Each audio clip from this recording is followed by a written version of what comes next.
there's been a lot of uncertainty throughout the course of the day since we got the news late last night, and been a difficult grind on these kids and their families. This is what the weather looked like in Culver as the Bulldogs left for the state wrestling tournament in Portland Wednesday morning. This is what it looked like when they arrived. One of the worst storms in Portland's history, not only causing delays in traffic.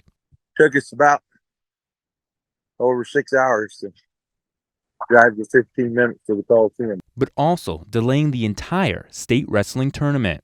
Earlier in the day yesterday, we made a couple of changes, to shift it back by 2 hours, hoping that would give people enough time here this morning to get in and get around the roads and stuff. But as the day went on and the snow kept coming, that wasn't going to be an option. The Rose Quarter closed the Veterans Memorial Coliseum and its facilities all day Thursday, the day wrestling was supposed to begin, which means 1A through 4A schools have to wrestle the entire tournament in just one day, Friday.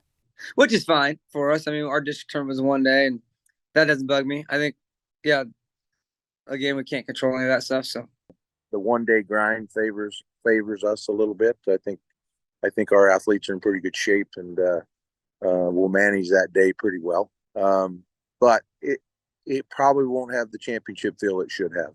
This is the first time the state tournament is back in the Coliseum since 2020 due to the pandemic. We forget how big of a nightmare the last 3-4 years have been. Debron here is really the only kid on my team that's ever wrestled and performed in that Coliseum. Anybody that's guys that are senior this year, if they qualified for state when they were a freshman, that's the last time we were in here. So I just wanted them to experience that, and I think it's going to be a little bit different. Different it might be, but this year is a special year for Central Oregon wrestling. Culver, Lapine, Crook County, and Mountain View all won their district tournament, and all 4 are expected to make a run at that first place state trophy. You got some programs that, Culver's got a tradition. Redmond's got a tradition. Mountain View's starting that. And, Crook County, we've had a tradition. It's a big deal in Prineville. I think that's what you're seeing why Central Oregon's, been fairly successful in wrestling.